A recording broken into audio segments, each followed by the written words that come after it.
It is possible this video may upset some people, but I think there's some important points we need to discuss. Today is September 11th, 2025, the 24th anniversary of the 9/11 attacks. And we will often hear the question, where were you on 9/11? Where were you when the planes hit the towers? Where were you when you heard the news? And included in that question is, what did you experience? How did you feel?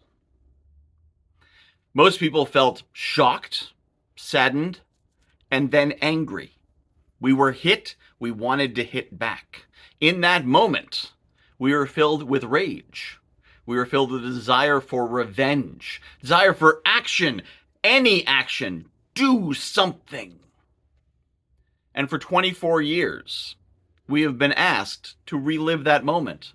Where were you on 9/11? Where were you when you saw the planes hit the towers? How did you feel? Return to that moment. We're not asked, how did you feel on September 12th when you had a day to think about it? We're not asked, how did you feel in October when in the fullness of time you could really assess the situation and how we should respond to it. And certainly not, where were you 2 years later when you learned we were invading Iraq? No, where were you on 9/11? How did you feel? Please return to that moment for a moment. Now, this is a tough question to challenge because people did die. It was a very tragic day, and many of us, especially in the Northeast, knew someone personally who was killed on that day. And all of us know someone who knew someone who, so we bear those scars. But 3,000 deaths is a lot of deaths at one time in one event. It is not, in the grand scheme of things, a lot of deaths. Compared to the number of deaths that occurred because of the ill-advised invasions that we were provoked into conducting, it is not a lot of deaths. Now, that's a controversial thing to say. Every life is sacred, sure. But the over 100,000 civilians in Iraq who were killed, their lives are sacred too, but we don't hear about them. We don't feel the outrage about them because we don't feel like we know them. What was Osama bin Laden's strategy? Was it to kill 3,000 Americans? From a moral standpoint, it was outrageous, but strategically, it was irrelevant. It did not have a substantial impact on America's power or standing in the world. Yes, 3,000 people were killed. It was tragic. He could have killed a lot more. 100,000 people worked in the World Trade Center. If the planes had hit 2 hours later, it would have been much, much more severe. But the point is not the number of people killed. The point is the reaction. The point is the anger. With most weapons, especially modern weapons, a small trigger creates a large amount of damage. In a firearm, you have a small amount of powder, which is struck to explode, which causes the bullet to fly at great velocity to cause great damage. In a nuclear weapon, you have a conventional explosive, which is often a decent-sized explosive. You certainly wouldn't want it going off next to your house, but not enough to cause massive damage. But that triggers the radioactive element to go critical, and that's what creates the massive damage. The 9/11 attack was a trigger. The 9/11 attack was a blasting cap. And the goal was to make America go crazy. The goal of the 9/11 attacks was not to kill 3,000 people. The goal was to kill enough people that Americans freaked the frick out. They wanted America to just start striking at random. In 2001, America was on top of the world. We'd won the Cold War. We were the sole superpower on Earth. Our military could take on any other military, any two or three. And even to this day, we have half the military spending in the world. That means our military is the size of everyone else's combined. We cannot be defeated by force of arms. However, what would happen if America freaked out? What would happen if this great military that everyone trusted to keep them safe suddenly started attacking at random? And that, to a degree, is what happened. First, we struck Afghanistan, the home of al-Qaeda. A fairly reasonable response. But then we went further. The initial response with special operations knocking the Taliban out was brilliant. It is one of the most brilliantly effected military operations in history. And then we sent in troops for some reason and got bogged down there for 2 decades, losing thousands of people and trillions of dollars in a war that eventually we got no benefit from. And then we went after Iraq.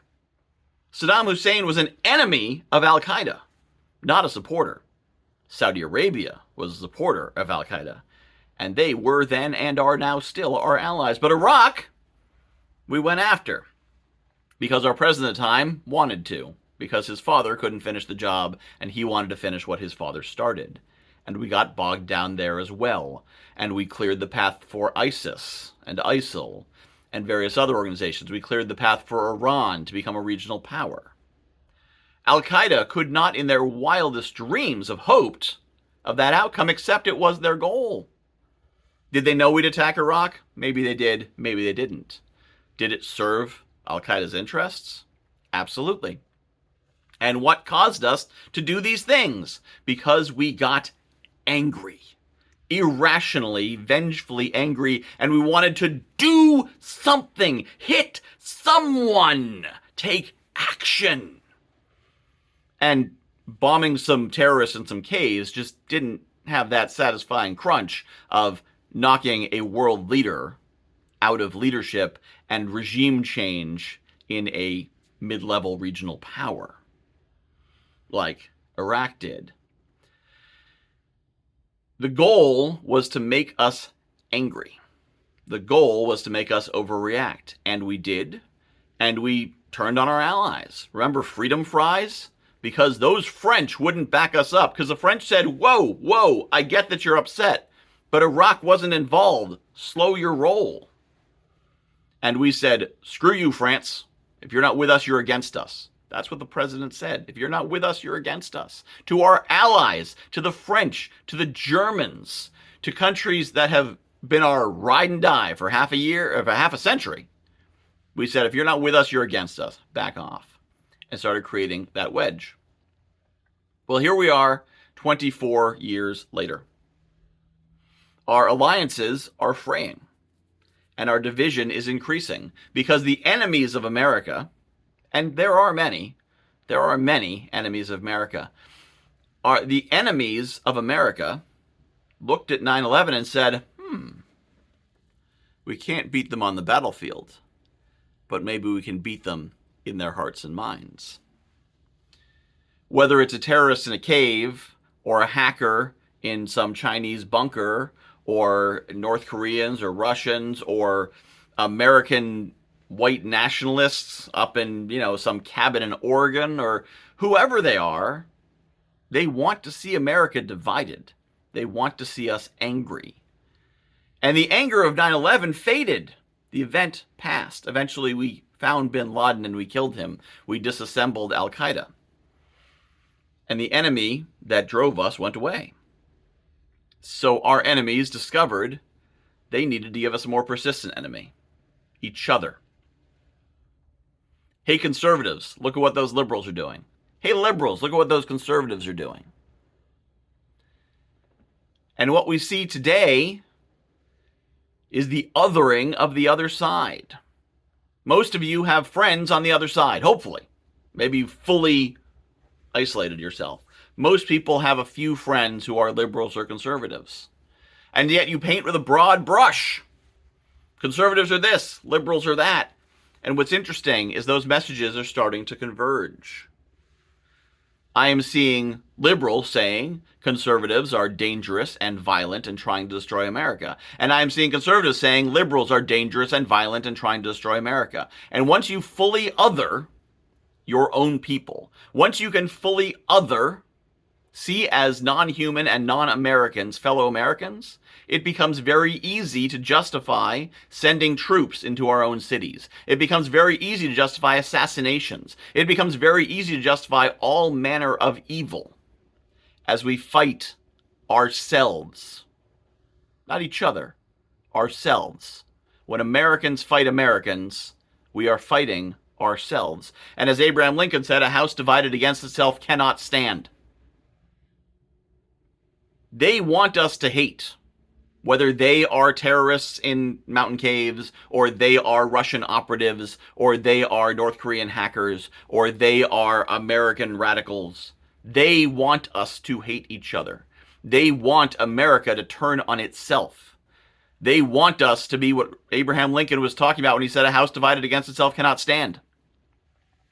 Kennedy, in paraphrasing Sun Tzu, said war is a moral battle. The battles are won in the temples before they ever take the battlefield. I'm paraphrasing him, paraphrasing Sun Tzu. But the best way to fight an enemy is to destroy their will to fight.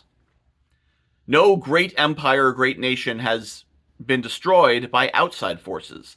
Every single one was destroyed by inside forces, internal forces, infighting, before they ever lost a battle to the outside.